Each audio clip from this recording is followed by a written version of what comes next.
Assalamualaikum warahmatullahi wabarakatuh. Baiklah, kali ini saya akan mencoba membuat sebuah video tutorial untuk memandu ibu dan bapak dalam pembuatan rencana pelaksanaan pembelajaran daring.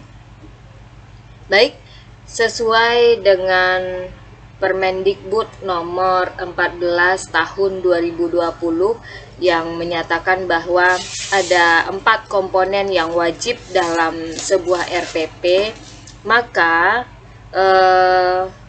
RPP yang saya buat kali ini adalah hanya terdiri dari 4 komponen saja. Yang pertama yaitu komponen identitas program pendidikan. Dalam komponen pertama ini, kita akan memasukkan hal-hal yang kita rasa perlu untuk menunjukkan bahwa bagian dari identitas program pendidikan yang kita kemukakan itu sesuai dengan bidang yang kita ampu. Salah satunya adalah satuan pendidikan yang menaungi kita, kemudian kompetensi keahlian apa saja yang menjadi tujuan, kemudian mata pelajarannya, kelas dan semesternya, materi pokok dan KD, tahun pelajaran, dan alokasi waktu yang utama. Ada terjadi perubahan waktu yang digunakan pada kegiatan PBM daring dan luring. Biasanya kita luring menggunakan waktu adalah 45 menit dengan 1 jam pelajaran. Tetapi kali ini pada kegiatan PBM daring kita hanya menggunakan 30 menit maksimal untuk sebuah PBM daring dalam 1 jam pelajarannya. Yang kedua adalah tujuan pembelajaran. Bagaimana cara menentukan tujuan pembelajaran?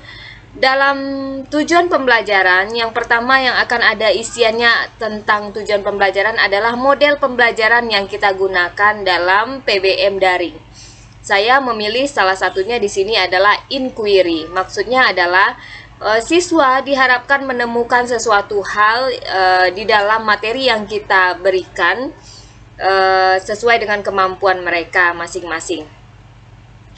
Dalam tujuan yang ingin dicapai dalam PBM daring ini, yang pertama adalah saya menurunkan level dari kognitif yang ingin dicapai, yang biasanya pada kurikulum lama kita menggunakan C3 dalam tatap muka, dalam kurikulum tatap muka. Sekarang diharapkan seluruh guru untuk menurunkan capaiannya, tidak menargetkan target terlalu tinggi di dalam penggunaan kurikulum, sehingga yang saya buat hari ini adalah targetnya C1, C2, dan C3, maksimal pada C3.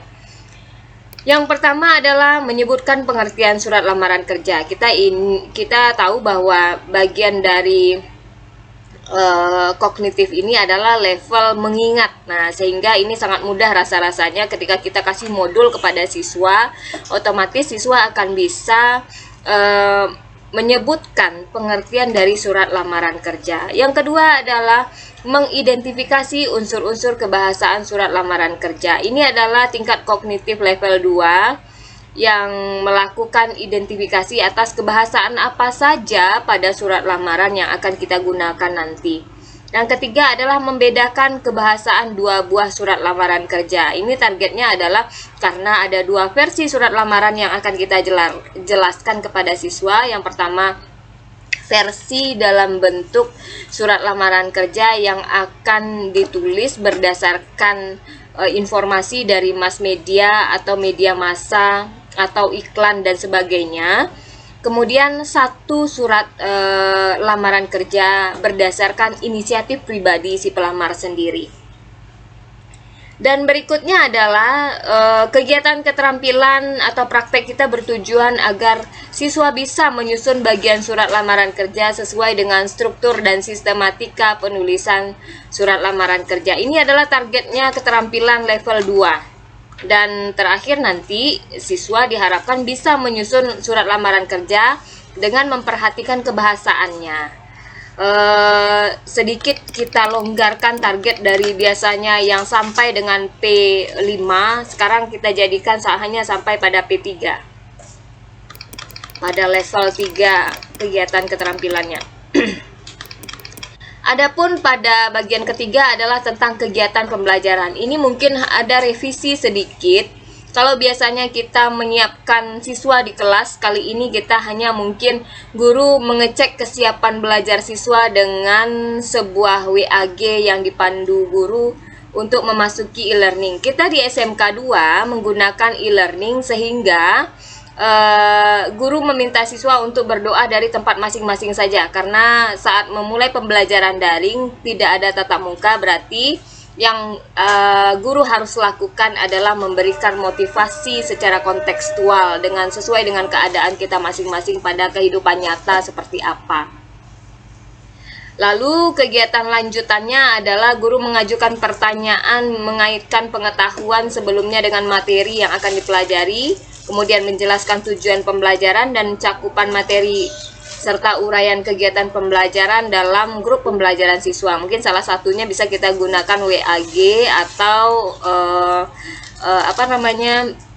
aplikasi-aplikasi lain yang menunjang kita untuk proses pembelajaran saat ini. Berikut pada kegiatan inti, saya melakukan stimulasi terlebih dahulu. Setelah guru memberikan arahan kegiatan PBM online-nya, maka siswa telah siap dengan aplikasi e-learning-nya. Kemudian modul yang dikirim melalui e-learning, siswa dapat membacanya melalui kegiatan literasi mandiri. Di sana sudah dibuatkan langkah-langkah menggunakan modulnya seperti apa. Kemudian siswa bisa dipandu melalui modul tersebut, karena ada langkah-langkah yang bisa dilakukan pada penggunaan modul tersebut. Nah, bisa kita masukkan di sana di bagian inti. Kemudian di bagian penutup kita masukkan